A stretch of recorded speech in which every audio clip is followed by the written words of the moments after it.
Fan question, Nathan. Fan question. Big shout out to Ronan Kavanagh. We thought he went missing. I was worried sick Fair about play, Ronan. I had the search party out. So yeah, look, help us out like Ronan does, lads. Get in touch with your fan questions. The big kickoff on our social media pages. Spark up the debate. That's what we want. Get them into us. The more controversial, the better. Tell Roy Shanahan on social media, Luke and shy. Tell Nathan Doyle on social media, Pat's getting relegated. Well, they actually are. They're shy at the moment because they lost their first league game there the other night, 3-0. So it's a minute. So that really gave them a kick in the hole. But anyhow, it's only the first game. We'll move on before we get too started now. It's two starting already. Yeah, we're both emotional messes this evening. Go man, Ronan. Ronan actually hit me with a bit of knowledge I didn't notice. He informed me that there has been an independent Bray Wanderers supporters club recently has been set up. So Ronan wants to know, how much of an impact can these supporter groups make on a club? Well, this is a big one, Nathan, isn't it? Because Bray is in such turmoil at the moment, and there's such a big divide between them and their supporters, or so-called supporters, or we don't even know now who's the supporters, who's not the supporters, who are the thugs. Who's Cabinteely, who's Bray? Yeah, who's Bray? Yeah, it's a mess there. So for them to have an independent Bray supporters group who will hopefully communicate in an intellectual way with the club, and the club back in the exact same way, so that they can form a positive relationship and a fan base and a support that will be cohesive and work together. It's a no-brainer for me. I think, what is it, the 1985 Seagulls? Is that what they're called? Yeah, the 1985 Seagull Supporter Club. We've talked about this before as well, Roy, that they've had their first meeting in terms of, putting a structure into place with president, secretary, treasurer. So we actually must suss out so you can get one of the lads on, because we really is interesting to see.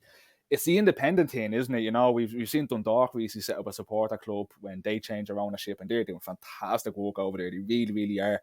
It's a great benefit to have in any club, but the fact that it's independent, I think to start off, it's just getting yourself into the room, isn't it? It's getting yourself into a room with Bray Wanderers officials, with Chairman Tony Richardson, because that's a real sticking point that has been for Bray fans, is the lack of communication between, transparent communication between the supporters and the higher ups at the club. We've talked about the failed merger. We can't call it a failed merger now between Cabinteely and Bray Wanderers. Everything about it has just been from the very start, though, Nathan. When we heard about that there was going to be a merger of these two, we knew straight away, well, that means one club's going to finish up, and that was Cabinteely in name.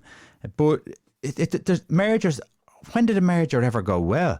Yeah, very few, a very small percentage anyhow. If they have, it doesn't make sense to me unless it's a financial merger that's gonna, explode the team and club onto the League of Ireland. I suppose up the division and really be challenging, and that's not happened.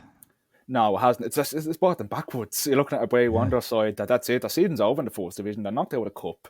They're not making the playoffs. It's a squad that's...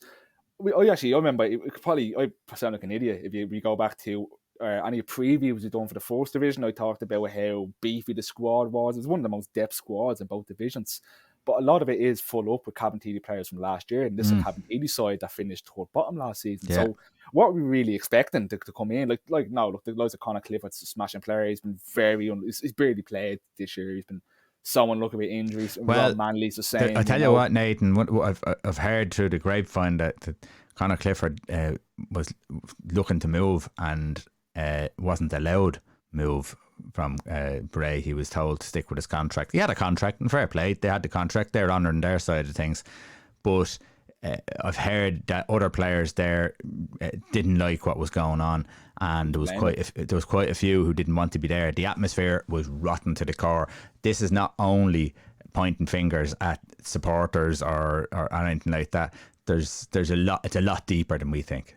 Yeah, but can you blame them, lads, wanting to move on? We like I said, we've all seen the videos of Pat Devlin confronting fans. It's still a miracle how Pat Devlin's in that squad, and it's not being disrespectful of Pat. He's a bona fide legend at Bray Wanderers and should be respected that way. But the standard of football that he's produced, and that is on Pat. What he did on field is on Pat Devlin, and it's been horrific. It's been absolutely horrific to watch. The communication's a massive issue. The fractured relationships now, they're getting worse and worse. The week goes on between the local community and the supporters, and hopefully the likes of the 1985 Seagulls supporter club can make a difference, because God knows they really, really need it, don't they? They need to either break up this merger or have a complete sit down and air all the grievances, and I can't see that happen. Absolutely. And the biggest part is to weed out those scumbags that are, going to these games and causing trouble. So get them out of there first of all. Get the real supporters in to communicate with the club, and can they all work together and go forward and make the team. It's a huge thing for Bray. Bray is a big area. Like, they should really be working together as a community down there and make it. That place should be bigger. The Carlisle ground should be, they should be supporting them. There should be money flooding in from local areas, local businesses. The more people you get down into that area, you have the likes of Bows and Shamrock Rovers and Derry and all. You're bringing people into that area. We've really got to start working together as a community. I go out there and I look at the GAA, and walking out there tonight around the park, and it's full of GAA teams around the park playing. And there's only one team, Lucan Sarsfield's in Lucan, and it's a parish, and they all work together as a parish, GAA. Everything's so fractured with football in Ireland. We need to start working together as communities. Bray needs to start working together as a community, and it's like Tala and all these other places. Work hard, work together. Like you say with Sligo, you always rave about how well they work together over there. That's brilliant. What every club needs to be doing. Yeah, 100%. They really do. I know it's different with every club. Some clubs are fan-owned, some clubs have a financial backer, but that doesn't matter. We should be really... These clubs should be the hopes of your community. And that's, like you said, Lucan Sarsfield, for you, if not for you in particular, but for your community, is a parish. And I think that's, especially in these towns around the country where there's only one club in a town, this should be the heartbeat of the towns. And a lot of clubs, unfortunately, just aren't utilising that. So I hope the supporters club like this. The question is, Nathan, should every club have an independent supporters club? Yeah, definitely. I definitely think so. Because independence, the big word, isn't it? It's fan. Most importantly, get the right people in. The right people in, that they're not going to rant and rave. That they're going to be sensible, and they're going to listen and take in the key issues. Not just the smaller issues that we all find tidbits that we find annoying, but. Yeah, I think the fact that it's independent, has nothing, it's separate with the club. You don't have board members on the supporters club. It's its own identity. It can really get in and build a relationship with the club, improve the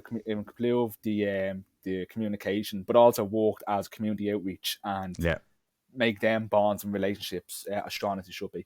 Yeah.